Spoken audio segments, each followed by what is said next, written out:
stop scrolling, because this Cajun chicken pasta might be the best thing you made all week. It's creamy, it's bold flavor, and it is absolutely delicious and easy to make.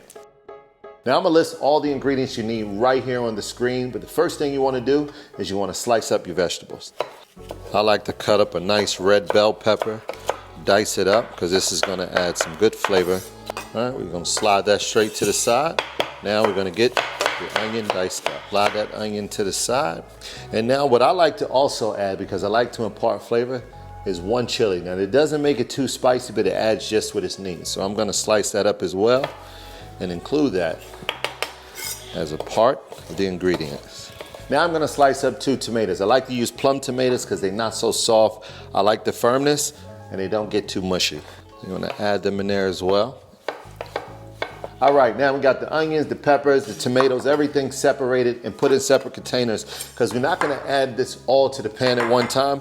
We're gonna do it in steps. All right, now that we have the peppers and everything separated, we gotta do the chicken. But before we do so, we're gonna put a pot of water on the stove and let that come up to boil for the pasta. That way we're doing 2 things at one time.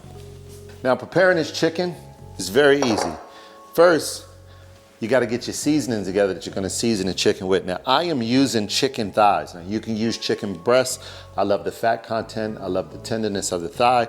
And I've already filleted these down and got them flat. Some people like to beat on them and pound them down.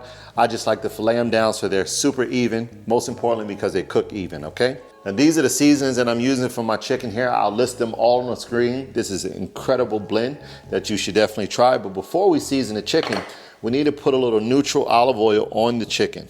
I like to rub that down on the chicken thighs or chicken breasts or whatever you're using. It also helps the seasonings bond very well together. Let me change that glove. Take all of those spices, place them in the bowl, and you're gonna mix them up.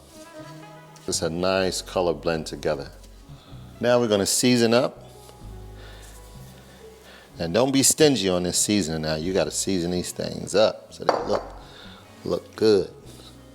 And you want that chicken to be nice and seasoned on both sides, just like that. Full coverage, so it sears nicely and it got a nice char on it. And yes, I change my gloves very often. Some people don't like to use gloves. I love using gloves because I can move a little faster, and especially when I'm touching raw chicken and so forth like that. I can get done what I need to get done fast. Let's get that nice burner up, get that pan hot. And you always want to heat up the pan first and then put the oil in right before the chicken. You don't want to burn that oil. Take that chicken, drop that chicken right in. All right, get that last piece in there. And always remember, 3 is good enough. You never want to overcrowd your pan because you want to get a good sear on that. Now, while we're doing that, we want to maximize our time. This water should be boiling. That water is nice and boiled and ready to go. So we're gonna take our pasta and we're gonna drop our pasta right in there. All right, now we getting there, we cooking. So you got the pasta over there boiling. Good pasta is about 8 minutes. Leave it like that to be al dente. Now look at this chicken. We're gonna turn this over. This has only been about 2 minutes. Look at that. That's exactly what we want. That's why you wanna leave that seasoning up there, because it gives that Cajun pasta a nice char, right? Yes. Now, it does not hurt. Every 30 seconds to a minute, you want to continue to turn this over because it allows the meat to cook evenly. Same with the steak, same with everything else. When you first put it in the pan, you don't want to touch it because you want to get it nice and seared. But every 30 minutes or so, turn it over to the other side just to make sure it's cooking evenly. Look at that. Look how beautiful that is. Now we take that chicken out, set it to the side. And if you have any remaining chicken pieces left, go ahead and sear them up too. Cleaning is a part of cooking. You know, my grandma slapped the taste out of my mouth if I didn't clean while I was cooking. All right, we got this there. Pasta's almost done. Second round of chicken is almost done. Now we're gonna cut this chicken up here. All right, now that the chicken is nice and rested, you never want to cut it when it's not rested because then all the juice runs out. Perfect inside. Look at that. And then sometimes, you know, you got to eat it. Okay. Why would I serve you something I won't eat? All right. Now this pasta is done. But you do not want to, I repeat, you want to drain your pasta, but you do not want to get rid of all this water. You want to save some of this water. All right, you want to take some of that pasta water and you want to hold on to it. You do not want to get rid of all that, because that's going to add a nice extra something to your pasta. Now I know y'all hungry, because I'm hungry too, but it is not worth eating undercooked chicken. No, no, no, no.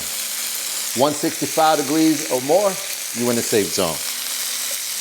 And sometimes I think the thermometer lies, so I go to 175 just to be sure. All right, we got those last two pieces done.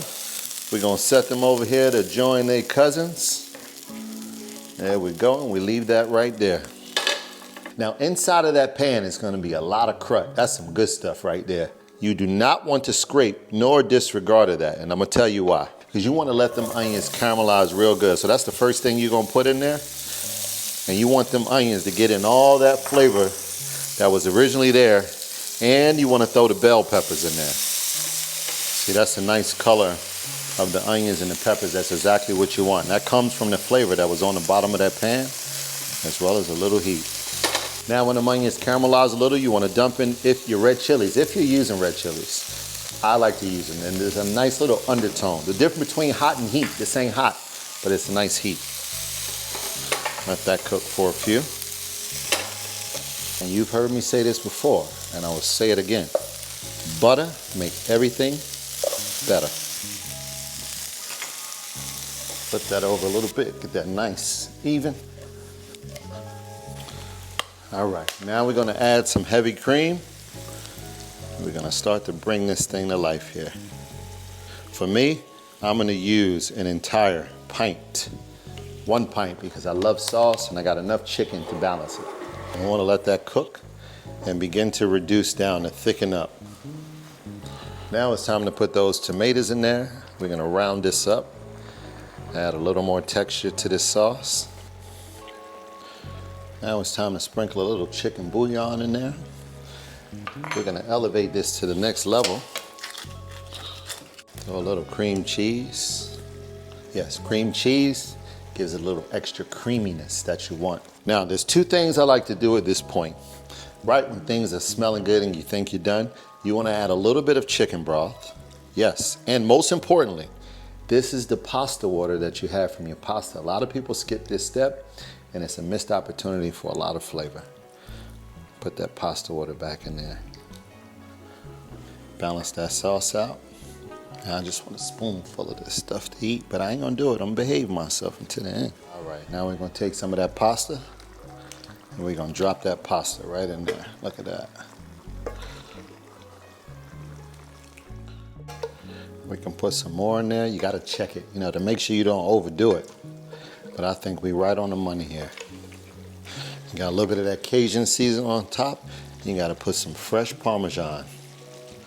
Can't do it without that. And if you don't like Parmesan, don't blow me up in the comment section. If you're watching this in the comment section, tell me right now, you like Parmesan with your pasta? Or how this looking so far? Looking like you'll crush the whole plate or a little plate? Let me know right now. Put some of that chicken in there. There you go.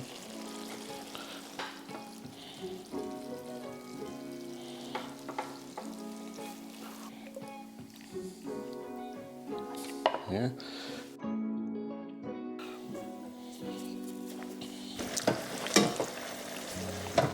It's a beautiful plate of pasta. I don't want to mess it up, but I gotta eat the product.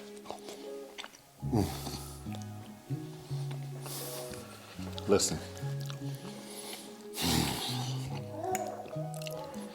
it's tender, it's creamy, it's Cajun-y. Just share it with a friend so I can keep cooking. Because this right here, oh my goodness. Thank you for watching. Tune in next time. I'm out.